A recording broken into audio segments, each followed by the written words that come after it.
मेरा अभी रिसेंटली अपनी गर्लफ्रेंड से ब्रेकअप हुआ है। मैं उसे बहुत प्यार करता था। एक्चुअली मैं उसे अभी भी बहुत प्यार करता हूँ। मैंने उसे हर वो चीज़ देने की कोशिश की जो मैं उसे दे सकता था। मैं उसे हर महीने सैलरी मिलने पर शॉपिंग करवाता था, फिल्म दिखाने और घुमाने ले जाता था। उसके मोबाइल के रिचार्ज से लेके अपार्टमेंट के रेंट तक सब खर्चा उठाता था। पर उसने एक दिन मेरे साथ ब्रेकअप करके मेरा दिल तोड़ दिया। मैं कुछ दिन बहुत उदास था और उसे मनाता रहा, पर उसने मेरी एक ना सुनी। मुझे लगता है उसने मेरा फ़ायदा उठाया है और अब मुझे उससे बदला लेना है। मेरे एक दोस्त ने मुझे एक ऐसी दुकान के बारे में बताया है जिसमें जादू का सामान मिलता है। मेरे दोस्त ने मुझे बताया कि उसने उस दुकान में एक जेनोमॉर्फ नाम के डीमन का स्क्रोल देखा था। जिनको नहीं पता जेनोमॉर्फ के बारे में, तो मैं उनको बता दूं कि जेनोमॉर्फ एक रिवेंज डीमन है। क्रिश्चियन मिथोलॉजी की मानी जाए तो ये डीमन रिवेंज लेने में हेल्प करते हैं। मैं उस दुकान में पहुंच गया वो स्क्रोल खरीदने के लिए। मैं ये दुकान का नाम ऑनलाइन ऐसे तो नहीं बताऊंगा, पर इतना बता देता हूँ कि ये दुकान नॉर्थ कोलकाता के बाग बाज़ार में है। ये दुकान एक बूढ़ी औरत चलाती है। मैंने जब बूढ़ी औरत से वो स्क्रोल खरीदना चाहा तो वो मुझे वो स्क्रोल बेच ही नहीं रही थी और बार बार बोल रही थी कि बेटा, तुम अच्छे घर के लगते हो और तुम्हें ये सब नहीं करना चाहिए। मैंने उस बूढ़ी औरत को फिर अपनी स्टोरी सुनाई कि कैसी मेरी गर्लफ्रेंड ने मेरा दिल तोड़ दिया और मैं अब उसकी जान लेके उससे रिवेंज लेना चाहता हूँ। मेरी कहानी सुन के आंटी स्क्रोल बेचने के लिए मान गई। फिर उसने बोला कि ये स्क्रोल की मदद से जस्टिस मिलेगा और हंसते हुए वो स्क्रोल मुझे दे दिया। उसने मुझे बताया कि उसको यूज़ कैसे करना है।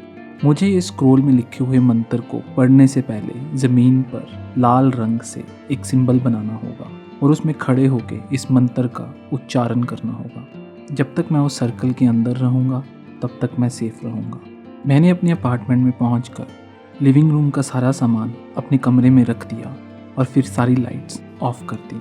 फिर मैंने एक बड़ा सा सिंबल बनाया ज़मीन लाल रंग से, जैसा कि बूढ़ी औरत ने मुझे बताया था। फिर उसके अंदर खड़े होने के बाद स्क्रोल से पढ़कर मैंने मंत्र का उच्चारण किया।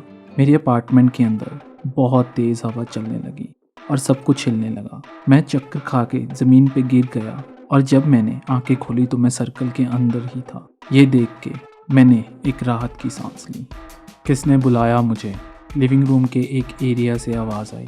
फिर मैंने उसे देखा और मेरा दिल ज़ोर ज़ोर से धड़कने लगा। वो चल के आके मेरे सामने खड़ा हो गया सर्कल के बाहर। मैंने होश संभाली तो उसे बोला कि तुम्हें मेरे सारे हुक्म मानने पड़ेंगे। ये जो स्क्रोल है मेरे हाथ में, ये मुझे शक्ति देता है तुम्हें हुक्म देने की। फिर मैंने उसे बोला कि ध्यान से सुनो मेरी बात। ये काम जो मैं तुम्हें बताने जा रहा हूँ, तुम्हें वो आज रात को ही करना होगा। मैंने उसे अपने ब्रेकअप की स्टोरी बताई और अपना बदला लेने का प्लान भी। फिर मैंने उसे अपनी गर्लफ्रेंड की कुछ फ़ोटो बताई और उसको अपने गर्लफ्रेंड का एड्रेस दिया। फिर मैंने उसे बोला कि तुम्हें इस लड़की को आज रात ही मारना होगा। वो चुपचाप बैठकर मेरी बातें सुन रहा था। जब मैंने अपनी बात ख़त्म कर दी तो वो मुझसे पूछता है कि ये स्क्रोल तुम्हें किसने दिया। मैंने उसे बताया कि ये स्क्रोल मैंने बाग बाज़ार की एक दुकान से लिया है। उसने मुझे बोला कि तुम्हें ये स्क्रोल एक बूढ़ी औरत ने बेचा होगा और उसने उस बूढ़ी औरत की डिस्क्रिप्शन एकदम एक्यूरेटली बता दी। फिर उसने एक पॉज लेके बोला, बच्चे, क्या तुम्हें लगता है क्या तुम अभी भी अपने अपार्टमेंट में हो? इससे पहले कि मैं कुछ समझ पाता, रूम की दीवारें गिर गई और मैंने देखा कि मैं एक कब्रिस्तान में हूँ। उसने मुझे बताया कि मैं हेल में पहुँच चुका हूँ और वो औरत स्क्रोल सिर्फ बुरे लोगों को बेचती है। फिर उसने बोला कि तुम्हारी बदले की कहानी सुनकर ये बिल्कुल साफ है कि तुम्हारी जगह हेल में है।